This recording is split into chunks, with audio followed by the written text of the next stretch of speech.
Welcome everybody back to our channel. We want to apologize to begin with that we didn't put out a video last weekend. So this weekend we're going to be putting out this video, and we're hoping within a day or two we can get another video out to kind of make up for us not putting one out last weekend. So this video is going to be about stories about our family that we've either witnessed or heard them talk about. So, I guess what we're going to begin with is our first story, which happened, probably 2010, maybe 2011, no, earlier than that, probably 2009. This story is about me, my brother, and my father were moving our grandmother and great-grandmother up to Thunder Bay. From basically North Bay. Yes, from North Bay to Thunder Bay. Yes. Now the story begins, we have to go to where they live. Where they live is a small town. Yeah. I can't remember what it's called. It was called Loring, or Port Loring. Thank you, Port Loring. If you want to Google it on Google Maps, Google the lake called Mimi-Sagamissing. Or just Google Loring. Mimi-Sagamissing is going to be hard to pronounce or type. It's a lake. Yeah. But anywho, we show up there. We show up there really early in the morning because us three, we drove to Sudbury, slept there, and then woke up really early, drove to Port Loring to pick them up and to begin the journey. So we got there around 8, 9 o'clock, really early in the morning. Might have been sooner than that, but it was definitely early in the morning. And this is the summertime. Yes. This is school's out. And my brother at the time had just gotten his G1 license. Yes, up here in Canada, for any of you Americans, we have a 3-tier system for our licenses. Yes. You have a G1, a G2, and then you have your full G. And at this point, Ryan is 16, and I am 11. So we drive up there, and we get there.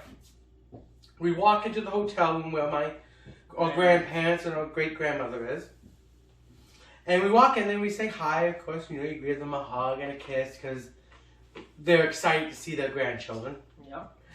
And we tell them, okay, you ready to get going? We got the car, so let's pack up, let's get going. We got like a 13-hour trip. 13 to 15-hour trip. Now, usually you can do it in a day, which is what I was hoping to do. But yes. But that quickly changed when our grandmother walked up to my great-grandmother and said, oh, don't forget to take your medicine. Now, they took a lot of medication. Some of it, a lot of it were vitamins. Yes, and some of it they needed, some of it they didn't. Most you didn't. They took stuff for cataracts and for joint pain and fish oil. Old people stuff. Which they needed.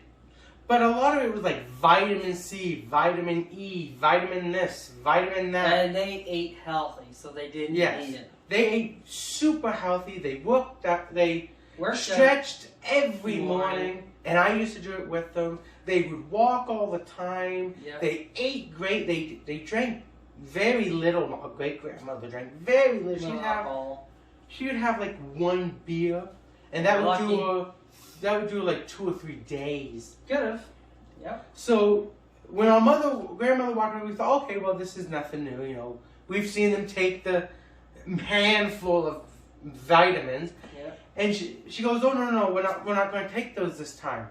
Here, Mom, take your Metamucil and take your stool softener and finish up the black coffee. The black coffee. That's all they drink. With black coffee. They very rarely drink. Now, for you that don't know what Metamucil and stool softener does, it pretty much is the fuse for the bomb. And if you don't understand that, it's pretty much shit. Making you shit a lot. Or piss.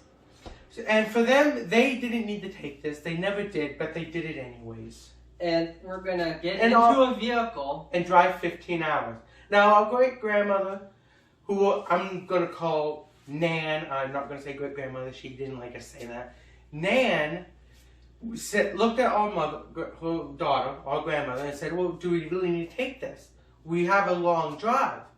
And our grandmother went, oh yeah, Mom, you need to take this. We gotta take this. Okay. She took it anyways, and of course our father's trying to tell them both, like, no, don't take this. We're not stopping every 20 minutes for you guys to go to the bathroom. And our grandmother goes, oh no, we need to take we it need to to take stay this. regular. To stay regular. Regular in my butt, they were regular before this. And Nan is looking at, Going, okay. oh, okay, I gotta take this. But she's also looking at our father, who, to our great grandmother, our dad was like the man. He was like the greatest guy ever. He was Next to her dead husband. Next to her dead husband. Our father was the man of the house. He took care of them and everything that they needed. More than he probably should have. Yes. But that's what a son does. So because of that, if he said, you don't need that, or you need to do this, pretty much you could guarantee that she would have looked at her and said, okay, whatever he said. But this was one of the few times she didn't do that. She took the medicine. Yeah. So we thought, okay, whatever. Well, hopefully it doesn't ruin the trip. Sure. And me and Ryan, we're young. As far as we're concerned, whatever. Well, at least I just wanted the trip to be over. Yes. Because for this trip, our grandmother said she had to take her van. Yes. She had a little... not Ford. It was a Chevy... Dodge Caravan. Was it? Yep. Dodge Caravan. One of many vans before she wrote it off. Yes.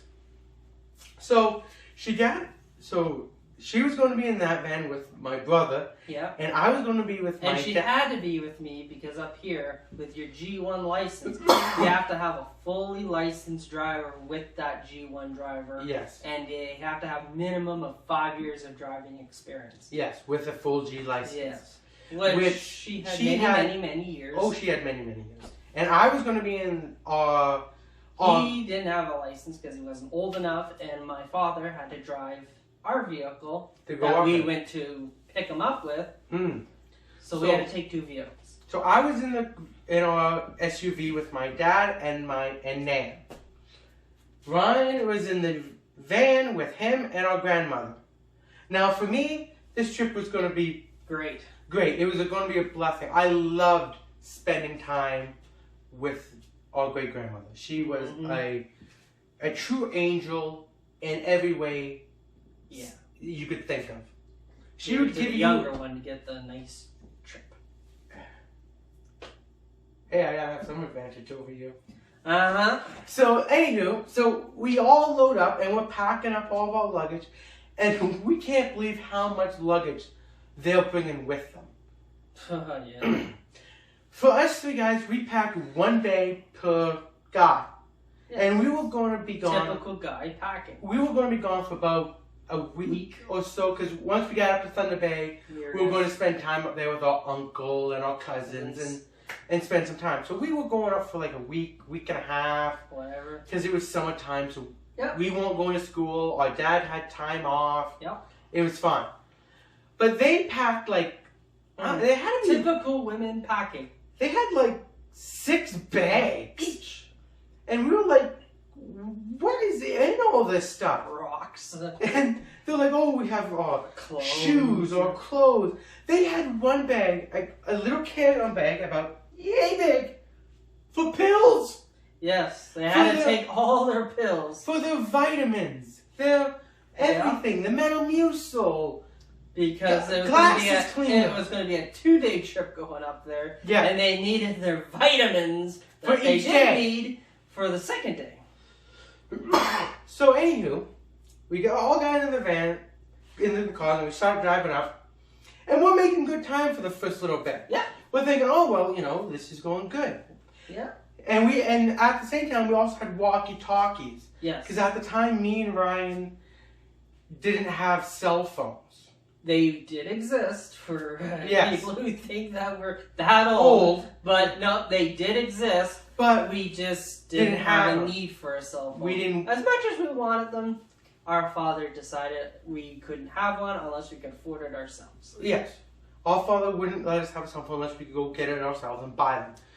Which we did eventually do, but at this time... that's a different story. But at this time, we didn't need them. We didn't see a big point to have them. No. Because... It was before Bluetooth. And yeah, it was before Bluetooth. So basically you had to drive and talk if you ever wanted exactly. So we're driving up there and about, I'd say that first bit, it was probably about 2.5 hours, 3 hours. We suddenly get a walkie-talkie message from the vehicle behind us. Which is me and my grandmother. Which is our grandmother's phone because Ryan's driving. Yes. Which is, can we pull over? I need to go to the bathroom. Okay, whatever. So we pull off. They go do their business. She goes and does her business. As we're waiting, suddenly our Nan runs down the window in the car and goes, while we're here, do you mind if I go to the bathroom? And of course, yeah, no problem. She's literally only going because she's sitting there, she's doing nothing, and when that happens, you gotta go. Yeah. So we pop out the door, we help her out because we're in an SUV, it's up high for her, and she's, at this time, she's 91 years old. Yes. And before she made sure that you knew it. Oh yeah, she made sure you knew she was 91. Not 92 yet. And before you guys think, oh, isn't that a lot of work?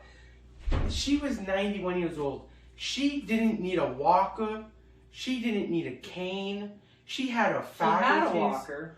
And she did. But she mostly carried it. She did instead of wheeling it. Yeah, she literally had a walker, and she would carry the walker in front of her. The only reason why we would tell her every so often, put it down. It's designed to roll. I would literally walk beside her and go like this with my finger and push the walker down, and she would look at me and kind of laugh. And she would walk a little bit, and then suddenly, if I let go, she would pick it back up, and I'm like, why do you walk with it? And she says, oh, it's only every so often. Every so often, if I start to fall forward or something, I put it down. Oh. I says, that's the only reason why you need the walker. Yep. She was on that. If it wasn't for that, I wouldn't use the walker. But 91 would you expect? Yeah. So she would go to the bathroom, and of course, as they're in the bathroom, what happens? As three guys are now walking around, they're going, you know what? I think we need to pee. Yeah. So then now we're looking around going, okay, we need a tree. Yeah. And of course, when that happens, what happens? Some guy drives into the parking lot and we're like, crap. Please tell me he's just going to turn around and leave. No, he gets out with a dog. Yeah. And we're like, fuck. Now we gotta wait for them to get out, for us to go in there and pee. Yeah.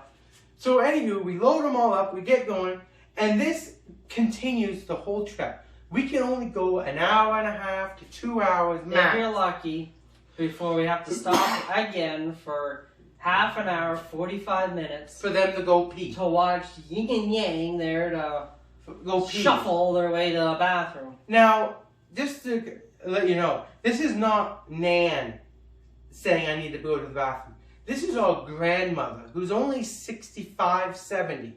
Yes. She's the one that has to stop and go to pee every time. Yeah. Not our great-grandmother. She could hold it. She could hold it. And I know she can, because she said, I can. So as we're driving up there, as you may or may not know, going up to Thunder Bay, there's two ways to get up there. It's Highway 17 or Highway 11. Now, if you Google going from, say, Sudbury to Thunder Bay, it's just the fastest way is Highway 17. And we told our grandmother, it's the fastest. We're going to take Highway 17. And she was like, no, I'm not taking 17. We're going to take 11. Our uncle, who lives in Thunder Bay, her son, who lives up in Thunder Bay, would always, whenever he came down to visit them, he would always take Highway 11. Highway 11. Which is north. Which is a few hours, which is like an hour or two longer. But he always did it faster. He did. He always did it faster. And we never knew why. We knew why. So she was adamant we had to take 11. We had to take 11. We did. And to literally just to shut her up, we took that way. Yeah. So we got on the Highway 11, we started driving up there, and of course, every 2 hours we're stopping for half an hour. Yep. And we're driving up there, and we're driving along, and we realized why he's able to do this trip so fast. Now, for you people who haven't taken Highway 11, we've taken it. I've taken it more in my truck driving days. Highway 11 is very desolate. You could go an hour, maybe 2 hours without seeing a single town. Or house. Or civilization. So there's very few towns, with fewer towns means fewer police stations.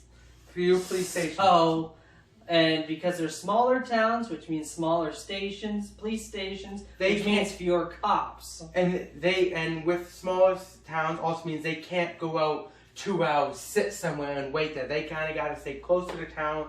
That way if something happens in town, they can get there quickly. So, the chances of seeing a cop are going to be slim. You'll see them, but it's very slim. Slim. I think the few times that we have taken it that route, I think we've only seen maybe a handful of cops. Maybe. Where if you take Highway 17, there's a lot more towns, a lot more police stations. And a lot bigger towns. And you'll see a lot of police cruisers. And we've seen a lot of cruisers going up and down there. It's more traveled, so that's where all the cops are going to spend their time. That's where all the accidents and road closures and that are going to be. So as we're driving up there, we're stopping every 2 hours. Finally, the first day ends, and we've literally been driving from probably 10 in the morning, and it's probably like 5, 6, 7 o'clock at night. Yeah. And we've only made it about halfway there. And we pull into a town called Hearst. And so it's a French town. Yes. So it's primarily French. Yes, because it's near the Quebec border. Yes, it is. Yes, I know. And so we pull into the town, and we gotta go now, and we're doing something we weren't planning on doing. We gotta stay a night. Yes. Because normally, if we know we're going to take 2 days to do a trip, we would plan on it. We would book a hotel room ahead of time. But we didn't know. But we didn't realize that we were going to be stopping every 2 hours for our grandmother. With our grandmother, for her to go to the bathroom for every 2 hours to 30 minutes because she had to have a stool softener and Metamucil.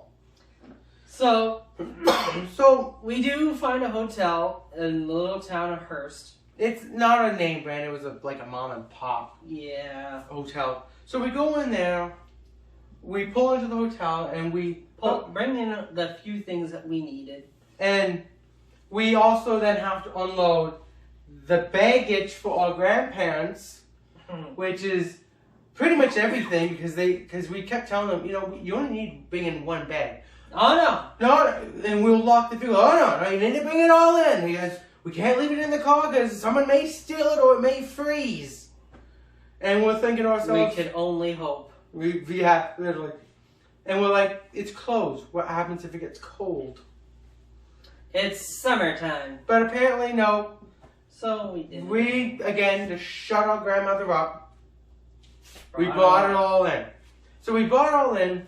Then had a pretty eventless night. Yeah, me, Dad, and I went out. We had to get some dinner for everyone. So we just got pizza. Yeah. And, of course, our great-grandmother, Nan, paid for this because she was adamant, oh, no, you guys are spending your time to drive us up there.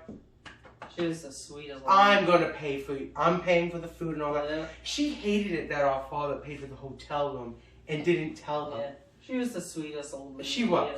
Ever. So the next day we get up. We race well, I shouldn't say race. We wake up and we go to the hotel room and we go, okay, let's get going. It's early in the morning. We want to get the rest of this trip over with. Yeah. So we got to start piling everything back into the vehicle. And our grandmother goes over to our great-grandmother again and says, here, Mom, here's your stool softener and your coffee. Yeah. And again, we're like, no, don't take it. But they did. But this time, our grandmother, Nan, didn't take it. She didn't take the Metamucil. She didn't take the stool, sorry. She did take the Metamucil and coffee. Okay, fine. There is some vitamins in the Metamucil. But our grandmother took it all and drank more coffee than she usually does. Yeah. I'm sure because she knew. We're going to make it work. I'm going to make them earn the money I'm going to pay them for this. Which was practically nothing. Yeah, I don't remember getting paid. You did, but it wasn't much. So we're driving up there, and we stop in one town and we get coffee. I believe it's Hearst. We're getting coffee, and we're turning. Yeah, go through Timmy's. We'll get because me, Ryan, and Dad want some Timmy's, and our grandmother Nan wants a muffin. Blueberry muffin. It was a thing. And again, she felt so guilty having our father buy her a 90-cent muffin. She was practically trying to throw him money because she hated it that he had to buy her a muffin. Why this woman is put up with our grandmother, I will never know. But as we're leaving, I'm cracking jokes, making them laugh in the car, and I said, and I go, oh, wouldn't it have been nice to bring a CD to listen to something? And my grandmother looks at me and goes, wouldn't it have been nice if you brought a sense of humor? Thanks, man. Yeah. And again, every so often she would crack a joke like that. So we're leaving there. We're driving up. Again, we're stopping every 2 hours. Finally, we get to literally the last town before Thunder Bay. Yeah, Nipigon. Yeah. So we pull in there, and my dad's like, oh, I know a restaurant in Nipigon we can stop and eat. It's the Husky. It's a truck stop. So it's it's one of the few 24-hour truck stops on the highway. On the highway.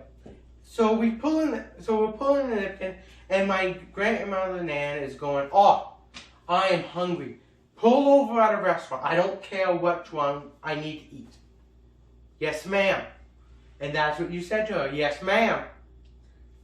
And even our father said yes. Yes, ma'am. Because this is the same woman that a few years ago, he got into an argument with his mother. And when he was arguing with her, our grandmother, Nan, walked up behind him with a pop and went, bonk! And I kid you not, smacked him in the back of the hand and two-handed that pop. It says, don't talk to your mother. And she said, don't you dare talk to your mother that way or I'm going to hit you again. So, yes, ma'am. So, we pull into a restaurant, and again, it's another mom and pop restaurant. Yeah. So we're all getting out. I'm helping Nan out of the car. And suddenly our grandmother goes, oh, is this the Husky? And our dad goes, oh no, this isn't the Husky, but Nan wants to eat and stop here. And our grandmother goes, oh well, I'm not getting out. What do you mean? Oh, I'm not eating here. This isn't the Husky. We're not stopping. I'm not eating here. I'm not getting out. And my dad goes, are you serious? Are you seriously not going to go in there and eat? She goes, yeah, I'm not getting out. I don't care. Get back into the car. We're going to the Husky. Well, our great-grandmother, Nan, heard this and literally turned around, started walking back to the car, and started cussing like I've never heard her before. And it literally went like this. Oh, God damn it, Mona. Why the hell do you always have to do this? Why can't you just fucking listen to Robert when he tells you something? And we get into, and we're like, Nan, it's okay. Grandma's being in pain, but the Husky's just down the road. We can eat that. She goes, oh, you watch. The one time out of the year it's going to be fucking closed and I'm not going to be able to eat. All because your mother, my daughter, won't fucking listen. And we're like, holy crap. So we hop back into the car, we drive down there, and we see the Husky. Yeah, it was and 2 minutes down the road. It has an open sign. I say, oh, see, Nan, it's open. Well, Dad barely has the vehicle in park, and my aunt and Nan has the belt buckle off. She has the door partially open, so he puts it in the park. She pops out, She slides down the car with her cane that she has beside her, and she literally starts walking. Before me, Dad, Ryan, or even out of the car, she's already out walking. Yeah. And so I quickly get out, I grab the walker, I'm kind of walking beside her, I put it down, I put it in front of her, she grabs it, goes, thank you very much, Jordan. And I said, okay, Nan, ready to go in? She goes, yep. I said, well, do you want to wait for anyone? She goes, nope, I'm not waiting for I'm hungry. She goes, I'm not fucking waiting for anyone, I'm hungry. I told her that. Okay. So we went in. We opened up the door, we let her in. And as we're walking in, our grandmother looks to our father and goes, why don't the boys ever hold the door open for me or talk to me or treat me the same as Nan? And our father looks at her and goes, you know why? Because she's nice to them. Mm-hmm. Maybe you should try that. Yeah. As much as our grandmother was at times nice, most of the time she wasn't. How she came out of our great-grandmother, we'll never know. We'll never know. It's probably mostly that she has most of the genes from her husband. Must have. So we go in there and we eat. Come back out. We come back out. We get back in the car and we drive. And we make it to the hotel room where we know we were going to stay. So we booked the hotel room there. Yep. So we get into the hotel room, lugging all the damn luggage, and we're sitting there talking, and suddenly our uncle shows up, and they're like, oh, Cameron, nice to see you. And he gives them each a hug, and he looks at our grandmother, and he goes, how does it feel to be 91? And she looked at him with a look of absolute disgust and went, don't you dare call me 91. I'm 90 years old. I'm not turning 91 for another 3 days. Don't make me older than I am, or I'm gonna come over there. Yeah. And they all start laughing because she's talking to my uncle, who is about 6 foot tall. Okay, yeah, about the size of me, but weighs about probably 250 pounds. Yeah. And he is built like a linebacker. Well, because our uncle, who we're going to also tell some stories about here, is a man who was a military soldier. Yeah, he joined the Canadian military. He went through military school. He even went through officers training, if I remember correctly. I think so. And gunnery training. Yep. And then from there, he became an AZ truck driver who used to haul logs to wood mills. Yeah. From there, he joined the, what's it called? Forestry, Park Rangers. Yeah. And then from there, he went to Fort Francis police officer, which he did because he was going after a woman, which turned out to be his wife. And then from there, Fort Francis police get absorbed into the OPP, so he became an OPP officer. Automatically. Now that he's in, at this time, when he says this to her, yeah, he's already OPP. He's been OPP officer for many, many years, for probably 10 plus years. He's trained in all sorts of stuff. He's even a black belt in like 2 different styles of martial arts. Yeah. And our grandmother has absolutely no if, ands, or belts, doesn't blink an eye when she says this thing, because as far as Cameron's concerned and we're concerned, if she says that, you don't talk back. You simply listen and stop your attention and go, yes, ma'am. Yes.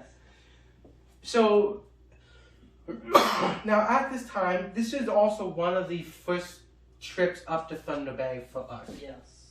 Even though our uncles lived there for years and years and years. Yeah, we hadn't gone up we haven't gone up to see him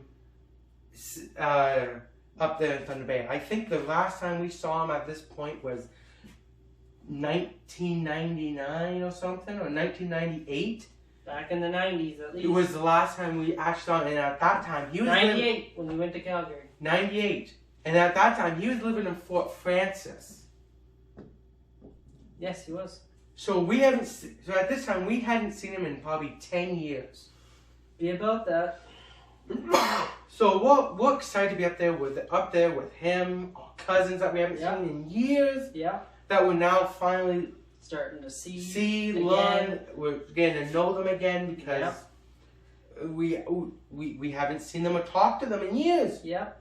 And my dad hasn't seen his brother in years. They would talk on the phone every couple of years. Every 6 months for maybe an hour. It wasn't until this trip is when us as a family, we really started to get together and get to know each other. Again. So as we're up there, we are getting to know our uncle, and our uncle at this time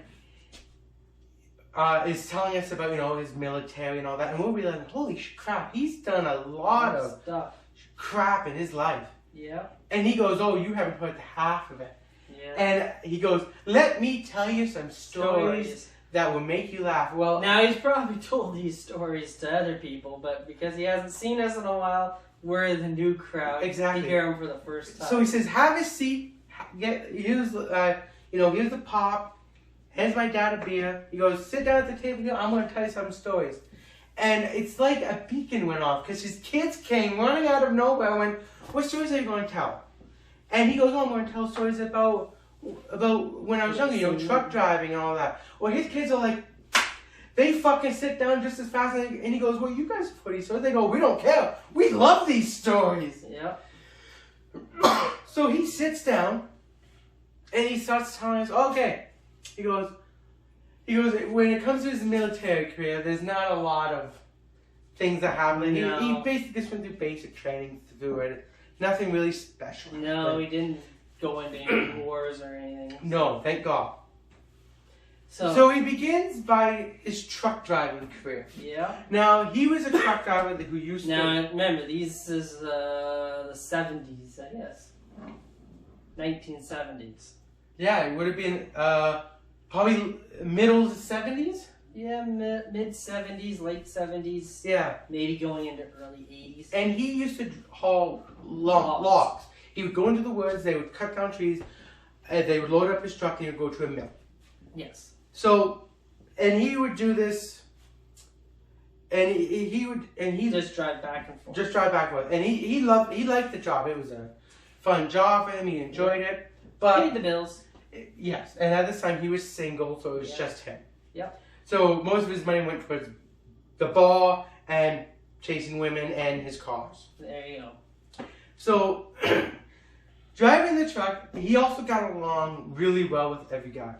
He got along with everyone. Our uncle was a great guy. Yes. And so, so one of the first stories he tells us is he's only been driving, I think he said at this time, couple years. Maybe a year or so. And a guy's loading up his trailer. Yep. Now, the guys he gets along with are quite good, but they're seasoned. They're seasoned. And usually on Fridays, you had to watch out because they love to play jokes on guys. Yes. Which is normal. Yeah. So, the guy's loading up, and he's loading up heavy because this is like the last trip of the day. They want to clean up all the logs. Yeah, they're cleaning up everything because they're done. This is the weekend. Yep. And they're happy. Yep. So he's loading up our uncle really heavy, and our uncle goes, the way the road went, you had to go down a small hill, and then you would go up. Shoot up a super steep hill, and then turn right at the top. Yes. Now, at this time, there is snow and frost on the ground. Because this is getting near the end of the season. Yep. They maybe only have another month to go before the mud. But this is Friday, so they want to get it. Yes. So he radios the guy in the loader, who's a buddy of his, and goes, "Hey man, all the trucks that are going up this road, this hill, what gear are they going in? Because I know you're loading me heavy. I need to know what they are doing. That way." Because I probably have to do more to get up here. Because you're going to load me up. Because they were close enough to the mill. They didn't have to go through weigh scales. So they could load them up with as much weight as they could possibly get on there and get to the mill. So they told them that, we're going up there in like 7th, 8th year. Now, the trucks they're driving, these are Caterpillar trucks. Yes. With big, huge power plants, and I think it was like a 18 speed he was driving. Probably, yeah. Because they're like, oh yeah, you're going like 7th or 8th. Some of them maybe even doing 10. And so our uncle's going, oh, fuck. They're doing like 8 to 10. I gotta do like 12. You're loading the crap out of me. I need to really fucking get speed. Now, at the same time, since this is the 70s, there's no DEF. No. So it's all power. So he's loading on me. He goes, okay, you're all loaded. I'm done for the day. Get going. And as he's doing this... And you got to gain your speed as you're going down. So when you go up the hill, you have the momentum. And the biggest issue is there's a small hill going down and a larger hill going up. So he's got to... Yeah, he's got to go. Catch those gears. And he goes, okay. Bounce it off the passenger door. And he goes, okay. You're all loaded, man. You gotta go. Okay. So he starts going, and this is a newer truck in the fleet, so it's like I said, it's 18 speed. So he just fucking gives it, and he hammers it, and he's grabbing gears, and he's like, I'm like a man on a mission. I'm grabbing gears, splitting, blocking, just jamming gear, and he says, all you can see out behind me is a big fucking line of fucking black smoke. And the truck is just screaming. Going up this hill. And he's ripping up the hill. And he's like, fuck, I'm going a little fast, I think. Are you sure? And at the top, there's a steep turn. So he gets up to the top. He's like, fuck, I'm going too fast. So he puts the brakes on. And the truck locks up. He flicks the air brake on. And you can hear the truck. And he pretty well skids. And you can hear it. Oh! And the truck goes off, hits the snowbank, goes into the ditch a little bit, and kind of leans up. And but he does make the turn. A little bit. But the load is completely shifted. He's had logs flying off. Everything. And he got the 2 old-timers who went ahead of him, laughing their heads off, going, oh, look at the new guy. He almost lost her. And he gets on the radio because there's one guy still back in the loader. I think he took that a little. And he goes, I need to come up here, man, with the loader. I lost the load. And he goes, Roger. And he's driving up. And he looks at the guy in the loader. And the guy in the loader gets out of the loader and literally keels over and starts fucking laughing. He goes, oh my God. He goes, I didn't actually think you would do that. He goes, you only need to do like 6th or 7th. Not 12. Yeah. He goes, you guys told me you're doing 6 to 8 up here. And you overloaded me. He goes, no, fuck, you need to do like 8. He goes, I didn't fucking think you'd get the 12. He goes, all I saw, I couldn't see the truck or trailer. All I saw was a big fucking black pile of snow. He goes, it's still back there. I had to drive through it. And Uncle's like, fuck. And the truck is damaged and it's brand new. And he's like, fuck, what am I going to do to my boss? So they reset load him up, and he's, panicking, going, oh fuck, I guess damn, it's a brand spanking new truck. So he takes the truck, the mill takes it, he goes over to his boss, and he's like, oh man, I'm really sorry. The guy comes out, looks at the truck, and goes, what happened? And Cameron told him the story. He goes, oh, they did the Friday thing to you, didn't they? He goes, the Friday thing? Yeah, you're new. So they played a Friday joke on you, didn't they? Well, they told me to do this and go into 12. He goes, yeah, those fucking idiots did it again. Yeah. And he says, don't worry about it. He goes, this isn't the first time this has happened and it won't be the last. And there's no big damage. And he goes, it was snow. Yeah, there was no big damage. So Uncle's like, oh, thank Christ, I can keep my job. Yeah. Thank God. So he goes away.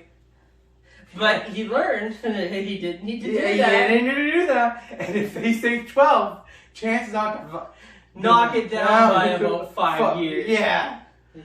But as our uncle was new in this company, he had to drive usually the older stuff. Older crap. Yeah. And which wasn't a problem for our uncle. Our uncle was very handy. He could fix them. He could repair them. He could drive any of them. Yes. But there was one truck in the fleet that everyone said is a terrible truck to drive. Mm. And this truck was called Old Bertha. Oh. And everyone said, oh, it's a terrible truck to drive because it's so old and because the transmission is so loose, it's like it's ready to go. Yeah. and of course, our uncle had to drive this truck. Now, this truck had one advantage though. It had the biggest power plant under the hood out of all the fleet. Yeah.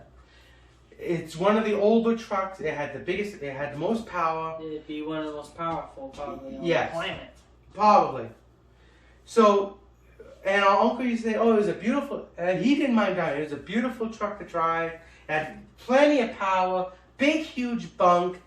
But he always used to tell the story that old Bertha did have one problem. The transmission. It was loose. He said it was loose. He goes, you could do this while you were driving and it wouldn't go out of gear. Yeah.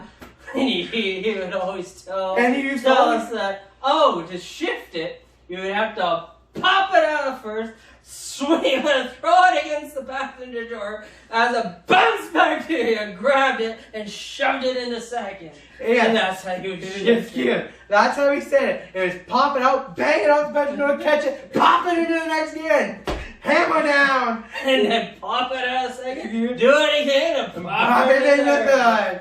And he said that's how you had to change the transmission because it was so loose. And he said it was the greatest truck he ever drove because it taught him how bad a truck can be. Yep. And these were just some of the stuff that our uncle had to do while truck driving. Yep.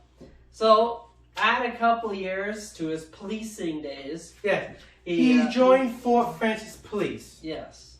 Now, it's a small little town on the Canada-U.S. border. Yes. So it's only one station. There's probably a dozen cops.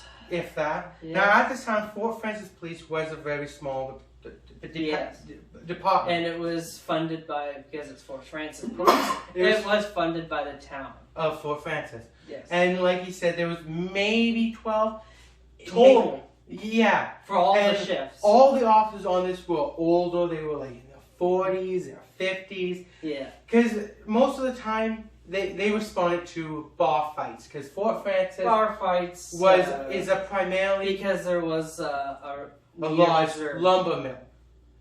Which is Native Reserve. And Native Reserve. And that lumber mill is actually one of the lumber mills our uncle used to deliver wood to before he left that company and went to Fort Francis Police. He always wanted to be a police officer. Yes.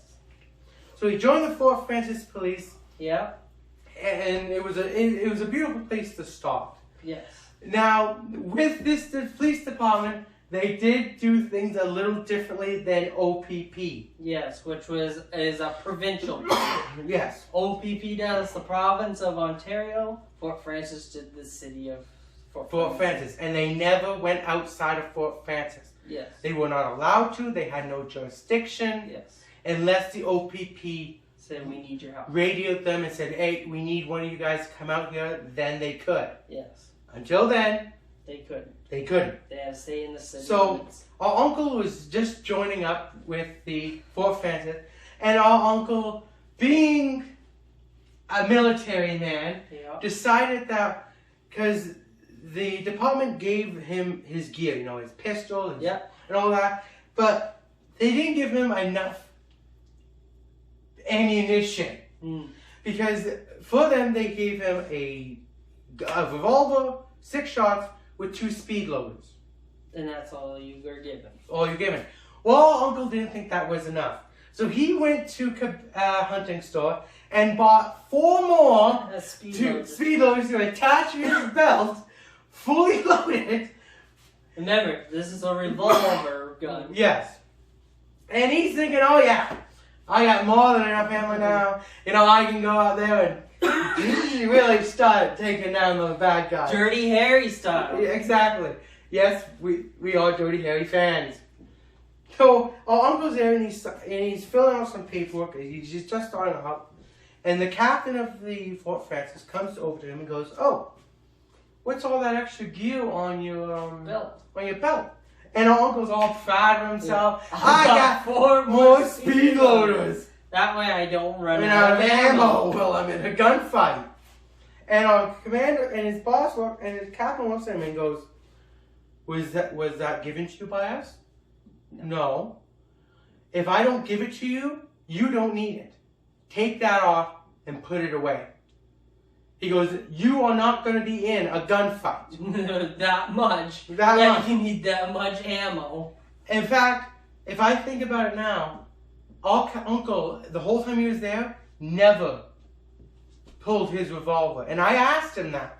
He goes, no, we never pulled a revolver. There was no need to. Really no need In this town, everyone knew everybody. And it's a small town. Exactly. So all you needed was your 36 inches of hickory. Now, at the same time, the captain gave our uncle his police boots. Yes. Now, if you look at most police officers, they will wear, hang on, a boot like this. These are actual police boots. These are actual police boots that our uncle gave us, that the OPP say you have to wear. Because every year they get an allowance to get new boots. Now, and they give material. these boots because they have good traction for the winter. Ice, and comfortable. And comfortable. They're good for like minus 10, 20, so they're not going to be cold. Nope. So that's what these boots are for. Now, in Fort Francis, they didn't believe in that. They handed out boots that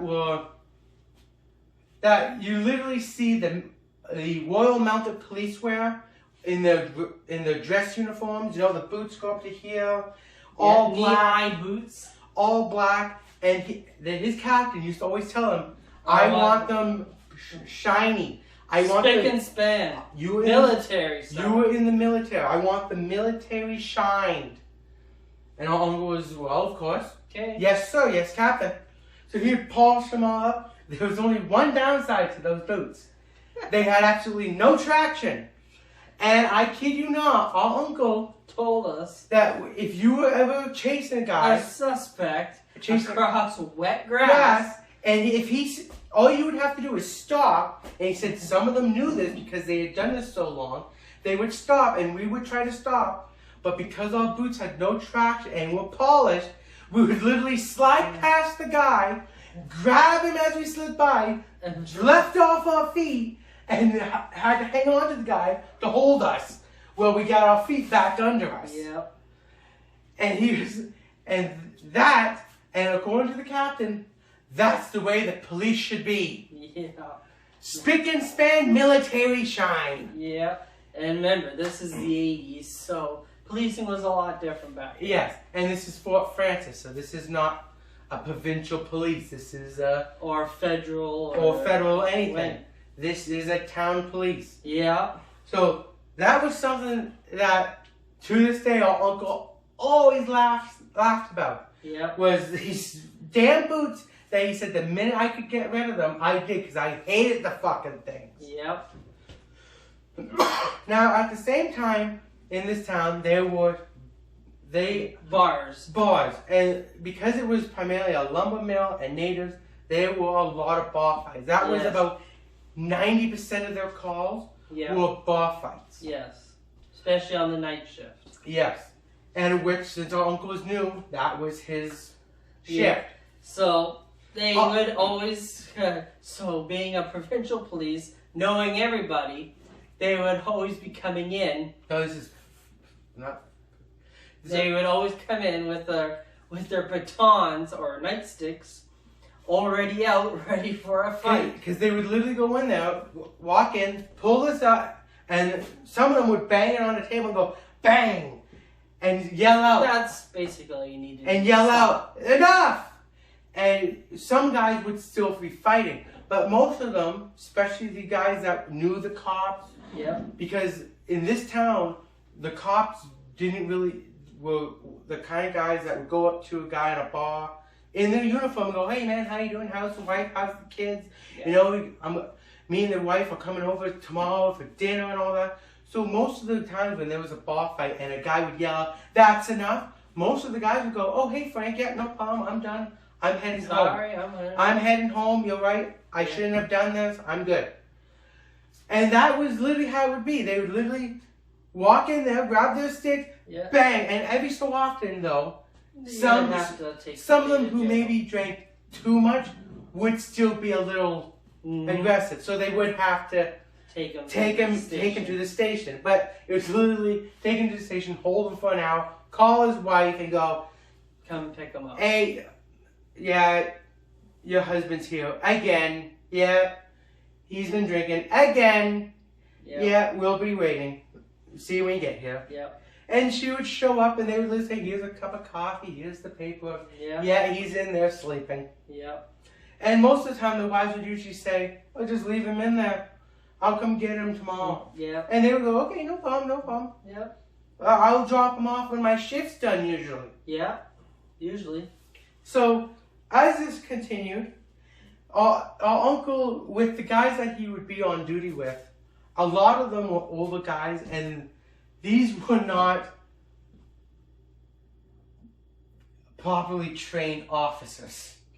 Because there were some of these officers where a couple of the calls that they would get into, like for instance, there was a story my uncle told me that he went to a guy's house, and they would get called here every couple of weeks, usually for domestic abuse. Yes. And you literally would go the same way every time. My uncle would walk in there with his partner, and his partner was a 6'2", 300-pound guy. He was a fighter, a martial artist, and all that. Yep. And he said this guy was like a machine. He was a tank. And they would always go to the same call because they were always trying to convince her to press charges. Leave him. She never did. At least not at first. So they would go in there, and the guy would be there, and he would be sitting at the table. They would come in there, and he'd get up and go, "Oh, what are you doing in my house? You shouldn't be there." And as he's doing this, my uncle's going around the living room, and he's sliding the kitchen table out of the way, moving the chairs, grabbing the knives in the kitchen, taking them out to the living room. And the guy who's is looking at him like, "What are you doing? Why are you moving my furniture?" Even the wife is looking at him going, Why are you moving my furniture? My kitchen all around. And if anyone hearing this story would also think, why is he moving furniture around? And the simple answer was because they knew they were going to fight.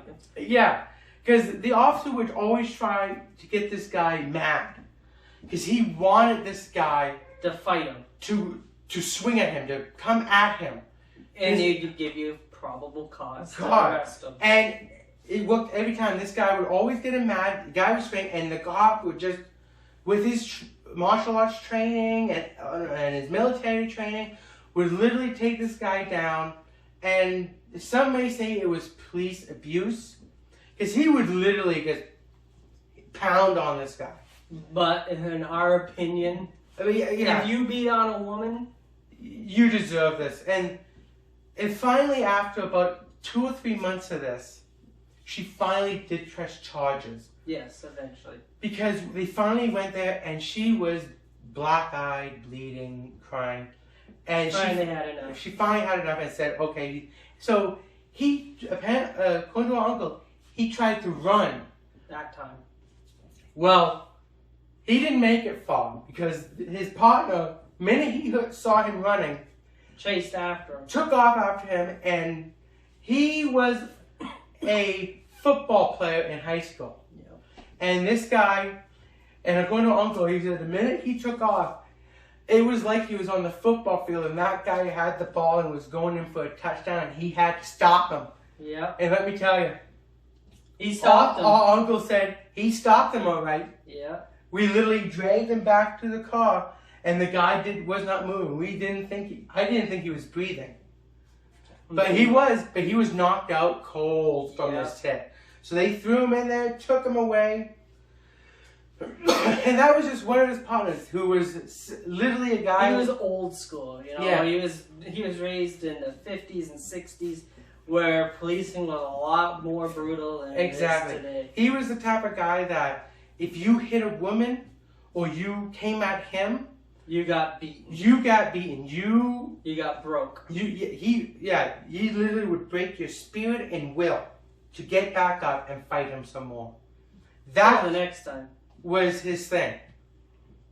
Then he had another partner. Yes. Now this guy, again, was old school. He was 50s and 60s for this guy as well. But this guy had a different method. He was what you would call a choker. This guy, whenever he would get mad at a suspect, or a suspect would swing at him, he wouldn't fight him. He'd literally wrap his hands around the guy's neck and literally pick him up and hold him there and walk around and start yelling at him of what the hell are you doing, you silly little man. Because again, this guy was about 6'2", 6'3", 300 pounds. Yeah, it seems like Fort Francis cornered the market. Yes. 6 foot guys. Our uncle was 6 foot tall, and he was the shortest one there in the department, and the youngest. Yes. All the rest of them were from the 60s and 50s. They were all 6'2" or 6'5", 300 pounds, and they were not like fat guys. They were fit, muscular. Most of them were military, ex-military, all martial artists. Yeah. These were guys that literally, if there was a bar fight or a brawl or a shootout, these were the guys that went in, that you sent in there. Essentially, if you think about Police Academy, there was a character on there called Hightower. These guys were all like Hightowers. You literally said, okay, there's a bar fight happening over there, man. There's a guy there we need. Go get him. And they would literally walk in there, pull out their baton, bang onto a table, and yell out, enough! And literally, most of the guys would stop. And I'm sure they would look at them and go, oh dear God, it's Godzilla. It's Godzilla. Pretty much because most of the people would have to go, me human, don't eat me. Hey, what's that up your nose? Yeah, pretty much.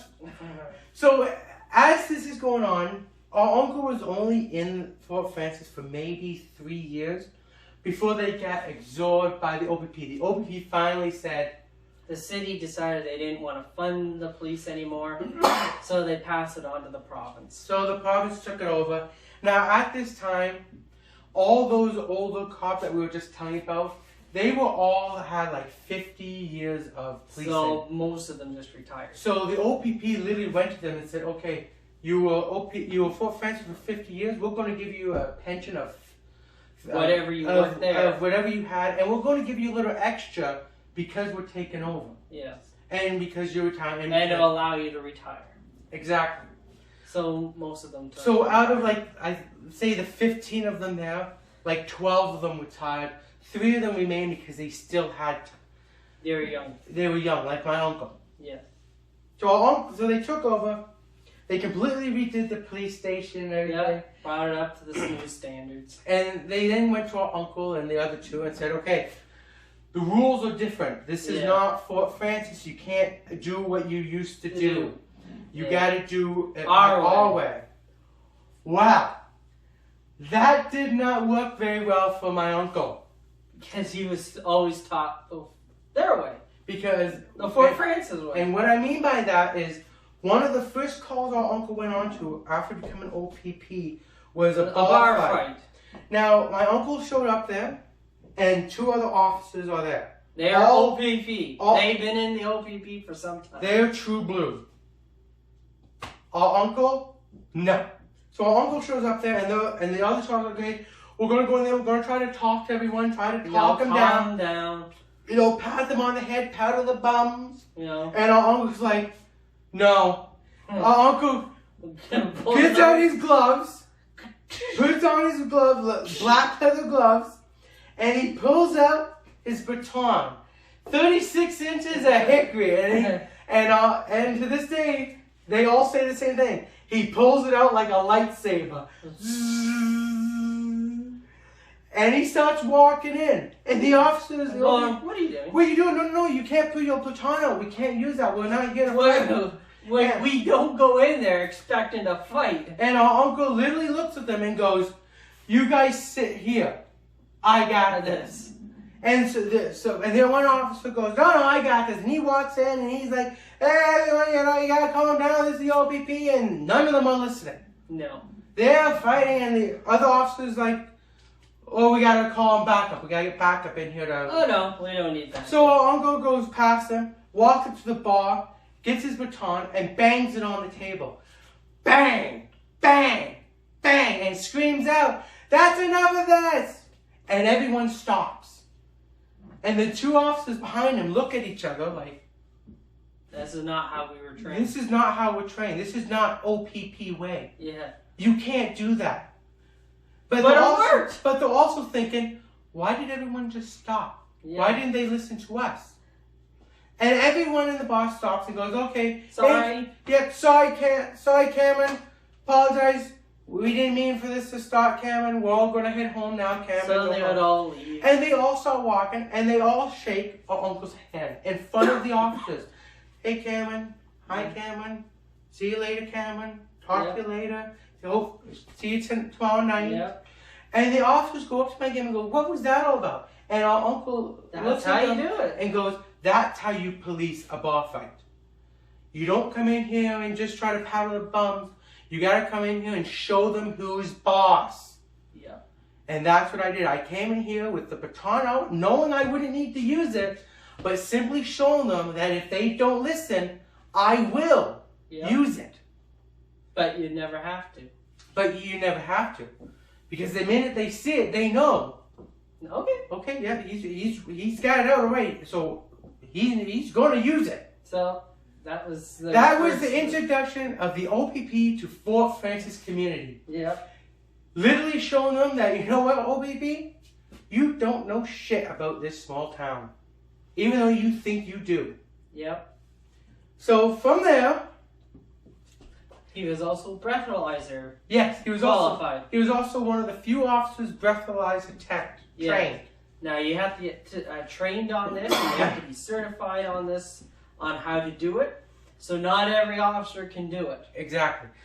Most officers, if you haven't been pulled over and accused and have to do this, some officers have to bring you in and go, hey, I need a breath tech here. I think this guy is drinking. Yes. Okay. If the officer isn't already trained. Now in the Fort Francis OPP, there were like 25 guys, but there was still only a couple of them certified. Trained. And not all of them could be everywhere at the same time. No. Or be on duty. Exactly.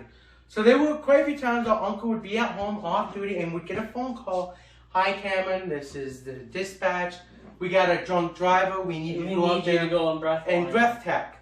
Well, he had already been drinking.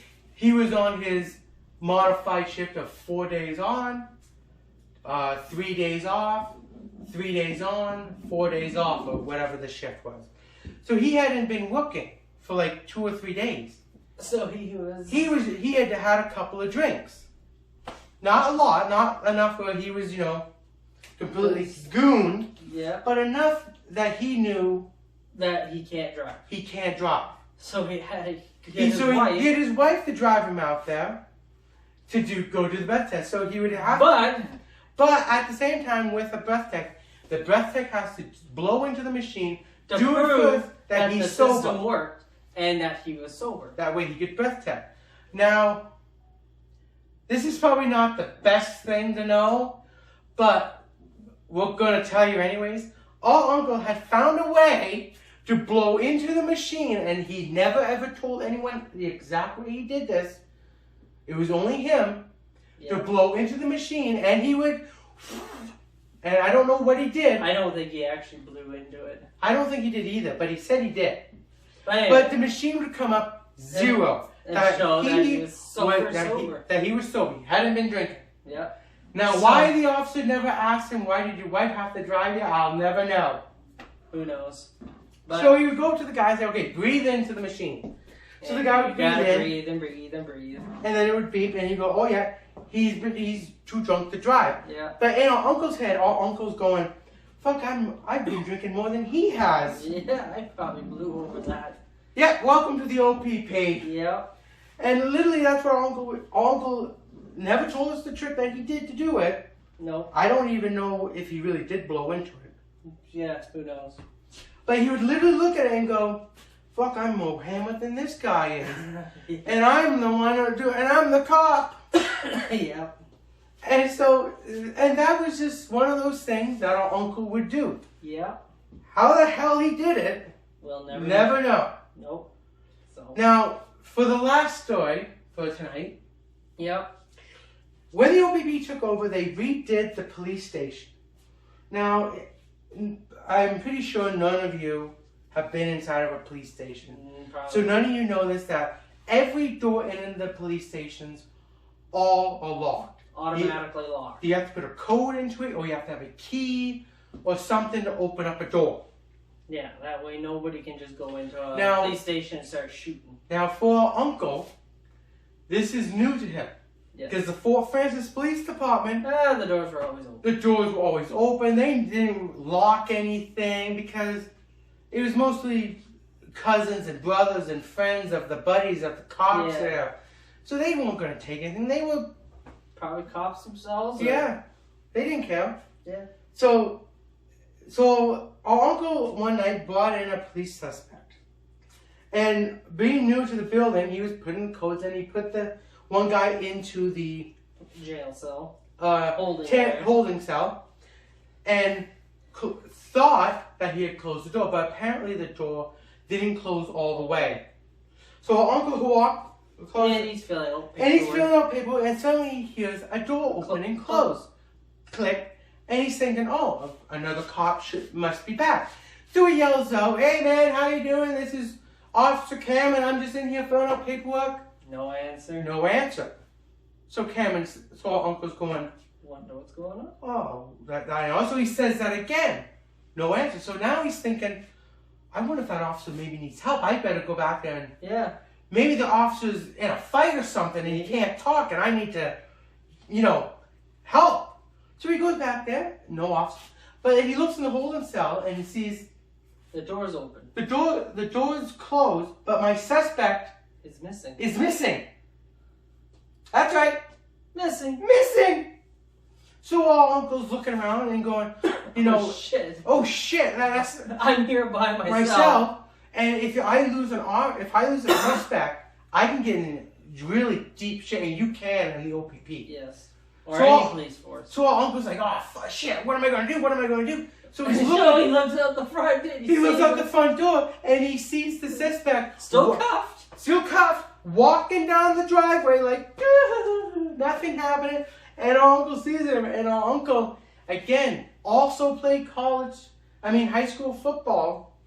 Sees the guy, runs to the back, opens up the door, runs out, and he knows the guy, and he yells his name, and the guy starts running. Well, our uncle takes off after him, and again, it's like he's got the football, and our uncle's like, he's going down. Yeah. So our uncle runs after him. The guy's running, and the guy turns around and goes, "Hey, Cameron!" And the Cameron hits him right in the stomach, knocks him in at him, slides across the concrete a little bit, and just as he's there, just before where the gate closes, he stops sliding. And the guy's on the ground, and Cameron says, all I can hear from the guy is this. Yeah. And just then an OPP cruiser pulls into the parking lot, stops, the officer gets out. You need help? Officer gets out and goes, what's going on here? And Cameron goes, oh, he tried to run away. And the officer goes, oh, did he get to the gate? No. The officer looks. And he's literally like a foot away from the gate. And he goes, oh, you're fine. As long as he doesn't cross the gate, you're fine. Take him back in. Yeah. Don't even report that. Yeah. And he says, you want help carrying the guy in? Yeah. And Cameron goes, yeah, I'm going to need that paramedic for him. Yeah. So the officer walks over to him, taps him on the chin, and the guy kind of wakes up and he goes, hey, how do you feel? And the guy literally looks at him and goes, oh, I don't feel so good. He goes, oh, what's wrong? I don't know. So he picks him up, and of course, this guy's been drinking. So he picks him up, and they start walking, and the guy literally says, oh, something's not right. And Kevin goes, what? He goes, I think I'm going to puke. And so, of course, now my uncle's thinking, oh, shit. No, he's got to stay out in the parking lot. I can't have him puke inside, or else I got to write another fucking report. Yeah. So they quickly grab him, run him over to the grass, and of course, he saw puking, and my uncle's doing this. Yeah. Going, because the guy's, of course, aiming right here, and my uncle's doing this, going, don't puke on my boots. Yeah. My brand new boots. Yeah. Because you got to keep your hand on the suspect so he doesn't run away again. Exactly. Because if you don't, you got to write out another report. Yeah. And you could lose your job. And because the OBP loves paperwork. Yes. Now, these are just some of the stories that our uncle told us about his lifestyle as a police officer. And all I can think to myself is,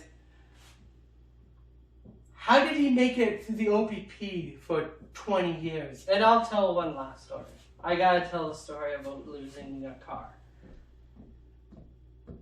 You'll see in a moment. Anyway, a guy walks into the Fort Francis police station, and he comes in and says, "I need to report my car stolen." So it was OPP, sorry. So the captain comes out to the front and goes, "Oh, can I help?" He goes, "Yes, I need to report my car stolen." "Oh, okay, I can help you with that." He goes, "So were your keys in the car?" He goes, "Yes, they were in the car in the ignition." He goes, "So they were in the car in the ignition?" He goes, "Yes." And then they got also asked, was the car locked? Was the car locked? And the guy goes, "No. No, it was unlocked with the keys in the ignition." So he goes, "So you gave your car away?" He goes, "No, it was stolen, Somebody drove off with it." He goes, "No." He goes, "You left the keys in it. You left it unlocked. It wasn't stolen. You gave it away." And told him that he wasn't going to fill out a report. Exactly. And that's a clear sign of, that's absolutely right. If you leave your keys in the ignition and your car unlocked and someone takes it, you gave it away. As far as I'm concerned, don't bother the police with it. Your dumbass gave your car away. Well, you should report it to get your car back, but at the end of the day, you gave it away. Yeah, you gave it away. Because you're a dumbass and you don't know to at least lock your car. If they have to break a windshield, then it's stolen. Yes. Even if they make it hard for the criminals. Yes. If you're going to make it easy for them, then you might as well just say, walk out to the criminal and say, "Here's the keys to my car." Yeah. Fill in the keys and say, "Here, take it. Here it is. Here's the deed to my car too. Enjoy." So these are just some of the stories that we've heard from our uncle. And there are more stories that we've heard, and if you like these stories, then we'll do another one later. Yeah. Of more stories of these. So I hope you liked it. Yeah. I hope you subscribe to our channel because we are always looking for more subscribers. Yes. We're hoping for a lot more.